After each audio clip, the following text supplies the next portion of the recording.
ഈ അഹമ്മദാബാദിലുണ്ടായിരിക്കുന്ന air India വിമാനം അതിലെ മരണം ഏതാണ്ട് ഇപ്പം 100-ലധികം കവിഞ്ഞിരിക്കുകയാണ്, കൂടാനാണ് സാധ്യത കാണുന്നത്. ഇതിനകത്ത് മറ്റ് യാതൊരു തരത്തിലുള്ള അട്ടിമറിയോ ഒന്നും ഉള്ളതായിട്ടാരും ഇതുവരെ ഒന്നും വാർത്ത വന്നിട്ടില്ല. പക്ഷേ പല കാര്യങ്ങളിലും സംശയം ബാക്കി നിൽക്കുന്നുണ്ട്. എന്തായാലും രാജ്യത്തെ നടുക്കിയിരിക്കുന്ന ഒരു വൻ ദുരന്തമാണിത്. രാജ്യത്തെ ഞെട്ടിച്ച, അക്ഷരാർത്ഥത്തിൽ രാജ്യം നിശ്ചലമായി നിന്നുപോയ വലിയൊരു എയർ മിസ്ഹാപ്പ്. അഹമ്മദാബാദിൽ വിമാനത്താവളത്തിൽ നിന്ന് സർദാർ വല്ലഭായ് പട്ടേൽ ഇൻ്റർനാഷണൽ എയർപോർട്ടിൽ നിന്നും ലണ്ടൻ ഗാറ്റ്വിക് എയർപോർട്ടിലേക്ക് പറന്നുയർന്ന വിമാനം പറന്നുയർന്ന് കേവലം 5 മിനിറ്റിനുള്ളിൽ തന്നെ പതിക്കുകയാണ്. 1 മണി കഴിഞ്ഞ് ഉച്ചയ്ക്ക് 1 മണി കഴിഞ്ഞ് 38 മിനിറ്റിന് പറന്ന ടേക്ക് ഓഫ് ടൈം അതാണ്. 1 മണി കഴിഞ്ഞ് 43 മിനിറ്റിൽ അത് പതിക്കുന്നു എന്ന് പറഞ്ഞാൽ കൃത്യം 5 മിനിറ്റ് സമയം. 5 മിനിറ്റ് എന്ന് പറയുന്നത് ആ എയർ അസെൻറ്റ് ഒരു ചെറിയ രൂപത്തിലായതേ ഉള്ളൂ, ജസ്റ്റ് പറന്ന് ഉയർന്നത് മാത്രമേ ഉള്ളൂ. വൃക്ഷത്തലപ്പിൽ ചിറകിൻ്റെ അറ്റം അല്ലെങ്കിൽ പിൻഭാഗം തട്ടി എന്ന രീതിയിലുള്ള റിപ്പോർട്ടുകൾ വരുന്നു. കൂടുതൽ വിവരങ്ങൾ ഇപ്പോൾ ലഭ്യമല്ല. ഇപ്പോൾ ഏർലി നിമിഷങ്ങളാണ്, അപകടം നടന്നിട്ടുള്ള ഏർലി നിമിഷങ്ങളാണ്. ഇവിടെ ഉയരുന്ന പ്രധാനപ്പെട്ട ഒരു ചോദ്യമുണ്ട്. ഏറ്റവും അധികം സേഫായിട്ടുള്ള യാത്രാ മാർഗം ഇന്ന് ബൈ എയർ ആണ്. അതിനുള്ള കാരണം ബൈ ലാൻഡ് ഒരുപാട് network of roads and bridges എല്ലാം ഇവിടെയെല്ലാം തന്നെ വെഹിക്കുലർ ട്രാഫിക്കിൽ പൊലിയുന്ന ജീവനുകൾ ശതമാനക്കണക്കിൽ വളരെ കൂടുതലാണ്. അതുപോലെ കടലിൽ, ജലത്തിൽ, ജലാശയങ്ങളിൽ ഉണ്ടാകുന്ന അപകടങ്ങൾ അതേക്കാളൊക്കെ വളരെ കുറവാണ് എയർ മിസ്ഹാപ്പ്. അതിനുള്ള കാരണം ഇപ്പോൾ ഭീകരതയൊക്കെ വലിയ വിഷയമായി നിൽക്കുമ്പോൾ വലിയ രീതിയിലുള്ള ബാഗേജ് ചെക്ക്, സെക്യൂരിറ്റി കമ്പിങ്, ഇതെല്ലാം എല്ലാ എയർപോർട്ടിലും ലോകത്താകമാനം, ഇന്ത്യയിൽ മാത്രമല്ല ലോകത്താകമാനം എയർപോർട്ടുകൾ വ്യാപകമാണ്. അതുകൊണ്ട് താരതമ്യേന സുരക്ഷിതമായ ഒരു യാത്രാമാർഗമാണ് എയർ ട്രാവൽ. അപ്പോൾ എയർ ട്രാവലിന് ഹ്യൂമൻ മിസ്റ്റേക്ക് കൊണ്ട് സംഭവിക്കുന്ന പിഴവുകൾ, ഒരുപക്ഷെ ഹ്യൂമൻ മിസ്റ്റേക്ക് ആകാനുള്ള എല്ലാ സാധ്യതയുമുണ്ട്. കാരണം മെഷീൻ ഫെയിലിയർ ഉണ്ടാകാം, അല്ലെങ്കിൽ ഹ്യൂമൻ മിസ്റ്റേക്ക് ഉണ്ടാകാം. ഇത് ടേക്ക് ഓഫിൻ്റെ ഒരു ട്രജക്ടറി, ഒരു ട്രജക്ടറിയിലാണ് ടേക്ക് ഓഫ് വരുന്നത്. സ്വല്പം താണു പോയാൽ അത് പ്രശ്നം തന്നെയാണ്.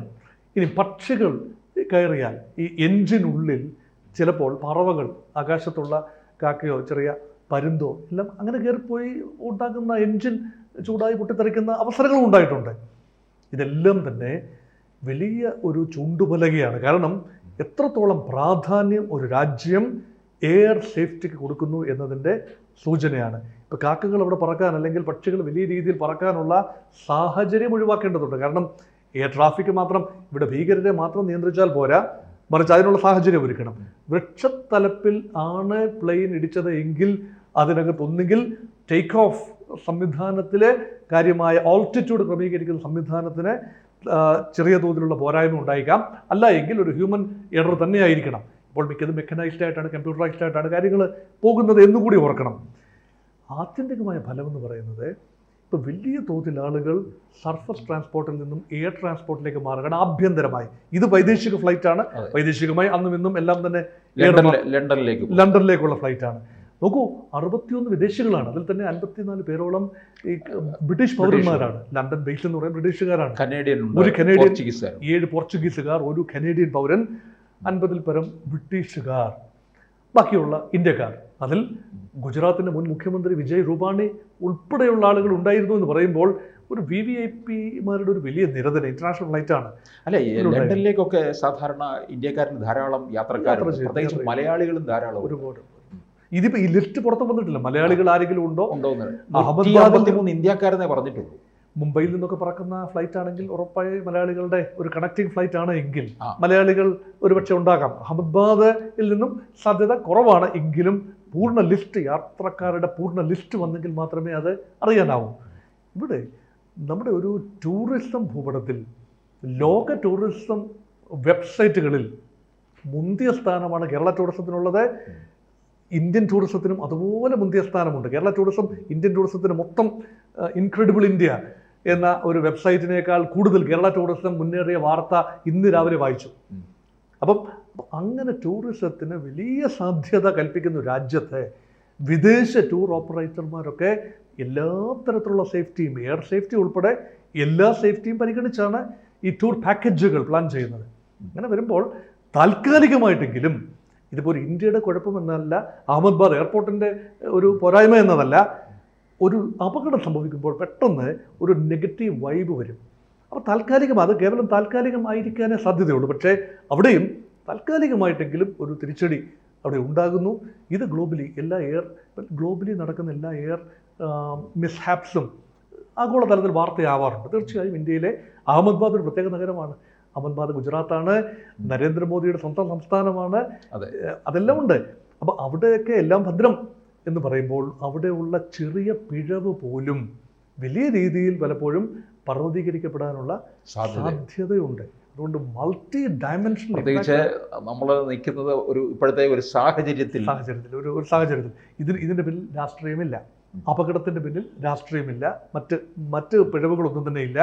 പക്ഷേ ഈ അവലോകനങ്ങൾ വരുമ്പോൾ പലപ്പോഴും എല്ലാ തരത്തിലുള്ള കുറ്റപ്പെടുത്തലുകളും സംസ്ഥാന സർക്കാരിനെതിരെയും കേന്ദ്ര ഭരണകൂടത്തിനെതിരെയും സംസ്ഥാന ഭരണകൂടത്തിനെതിരെയും എയർ ട്രാഫിക് വ്യോമ മന്ത്രാലയത്തിനെതിരെയും എല്ലാം തന്നെ വിരലുകൾ ഉയരും, വാളുകൾ ഉയരും. അത് തീർച്ചയായും അത്ര ആരോഗ്യപരമായ കാര്യമല്ല. കാരണം this is hour of crisis. അത് ആരും മനഃപൂർവ്വമായി സൃഷ്ടിക്കുന്ന ഒരു ക്രൈസിസ് അല്ല. ഒരു ഭീകരാക്രമണമാണ് സംഭവിച്ചത് എങ്കിൽ സ്ഥിതിഗതികൾ മാറുമായിരുന്നു.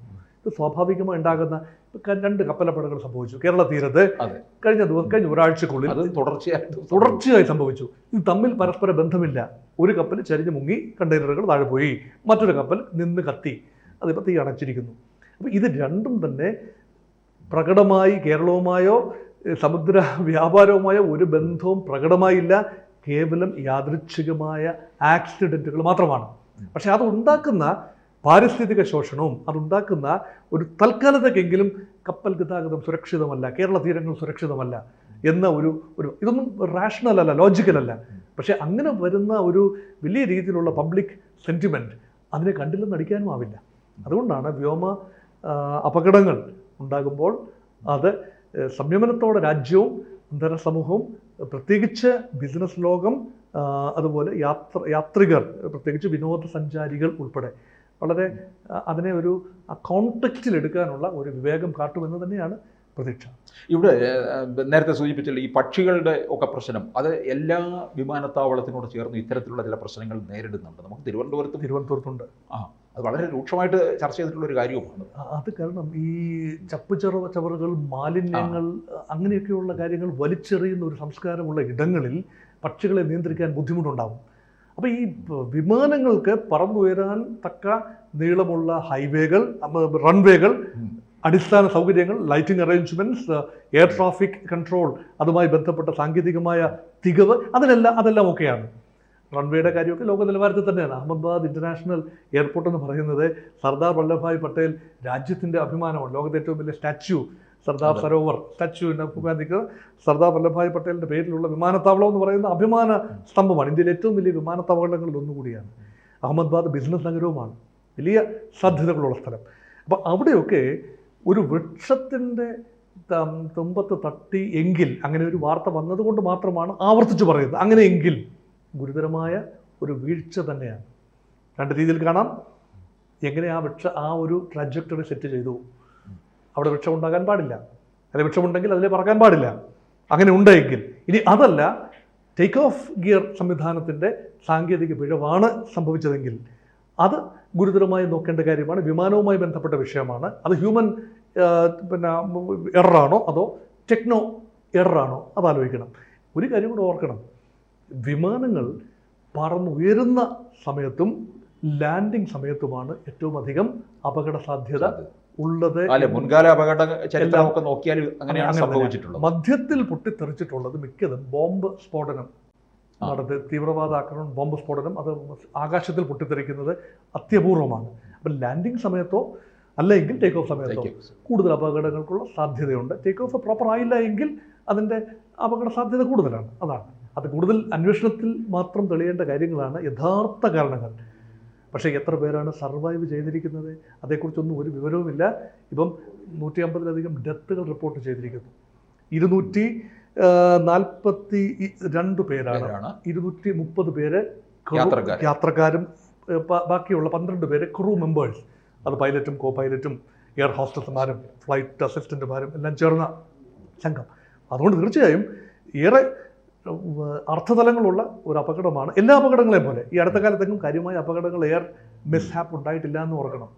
മംഗലാപുരത്ത് ലാൻഡിങ്ങുമായി ബന്ധപ്പെട്ടൊരു എയർ അപകടമുണ്ട്. അതിനുശേഷം കാര്യമായ ഇത്രയും ജീവൻ നഷ്ടപ്പെടുന്ന ഒരു അപകടം സമീപ ഭൂതകാലത്ത് ഉണ്ടായിട്ടില്ല എന്നതും പ്രസ്താവയോഗ്യമാണ്.